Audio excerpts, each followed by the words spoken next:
EPFO की PF scheme से जुड़े बहुत यहाँ पर बड़े अपडेट आ चुके हैं। पीएफ से जुड़े बिना रह गए कर्मचारी पेंशनर्स थे, अब सरकार दे रही है दूसरा मौका। जाने क्या है इस योजना की जुड़ने की प्रक्रिया। जी हाँ, अगर आप भी पीएफ से जुड़ना चाहते तो सरकार आपको दोबारा मौका दे रही है। अगर आप भी यानी कि पीएफ से जुड़ना चाहते हैं तो इसकी प्रक्रिया क्या है, आसान भाषा में आज इस वीडियो में आपको देखने को मिलेगी। वीडियो ध्यान से देखें।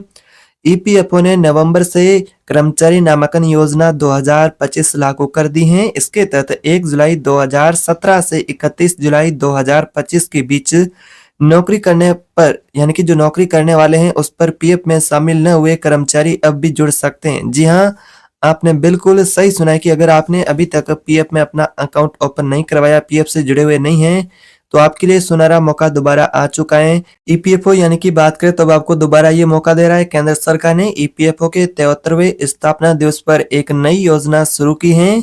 इसका मकसद है कि उन कर्मचारियों को पीएफ सिस्टम में शामिल करना जो अब तक इससे बाहर थे।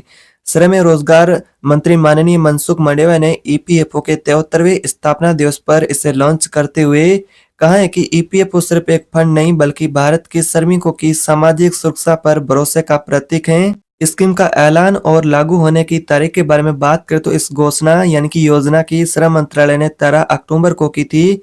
इसे 1 नवंबर 2025 से लागू किया है। सरकार का कहना है कि यह स्कीम पूरी तरह से स्वैच्छिक है और कंपनियों को अपने कर्मचारियों को खुद जोड़ना होगा। इस योजना का लाभ उन कर्मचारियों को मिलेगा जो 1 जुलाई 2017 से 31 अक्टूबर 2025 के बीच में किसी संस्थान में जुड़े पर उन्हें पीएफ में शामिल नहीं किया गया है। ऐसे में ऐसे कर्मचारियों के लिए दोबारा मौका है कि शर्त यह है कि कर्मचारी घोषणा की तिथि पर जीवित हो और उस संस्थान में कार्यरत हो। इस स्कीम का संस्थानों पर भी लागू होगी, उन संस्थानों पर लागू होगी जिन पर ईपीएफ अधिनियम की धारा 7(a) के तहत स्कीम की धारा 26(b) या फिर पेंशन स्कीम की धारा 8 के तहत जांच चल रही हो।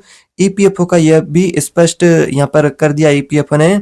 ईपीएफओ यह भी स्पष्ट कर चुका है कि जो कर्मचारी पहले कंपनी छोड़ चुके हैं उनके मामलों में कोई स्वतः कार्यवाही नहीं की जाएगी। नियम और प्रक्रिया के बारे में बात करें, अगर किसी कर्मचारी का पीएफ हिस्सा पहले वेतन से नहीं काटा गया था तो उसे माफ कर दिया जाएगा। वो सिर्फ अपना हिस्सा देना होगा उसे। साथ ही नाम मात्र जुर्माना लगेगा। कर्मचारी पर किसी भी पुराना बकाया का बोझ नहीं पड़ेगा। बात करें इस योजना के लाभ की तो इस योजना से लाखों कर्मचारी व औषधि सुरक्षा यहाँ पर आप जैसे कि जुड़ सकेंगे।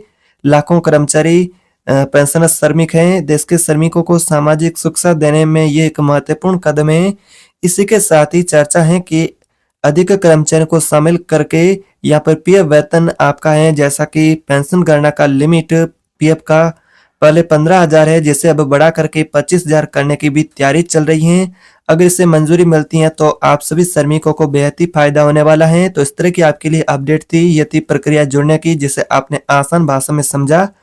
अगर वीडियो उपयोगी लगी है, वीडियो पसंद आए तो वीडियो को लाइक करें। ऐसे ही अपडेट के लिए चैनल को सब्सक्राइब कर बेल आइकन को जरूर दबाएं ताकि यहाँ पर आपको ईपीएफओ और सरकार से जुड़ी सटीक अपडेट मिलेगी, पेंशन से जुड़ी, ईपीएफओ से जुड़ी। तो मिलते हैं अगली एक और नई अपडेट के साथ, तब तक के लिए जय हिंद।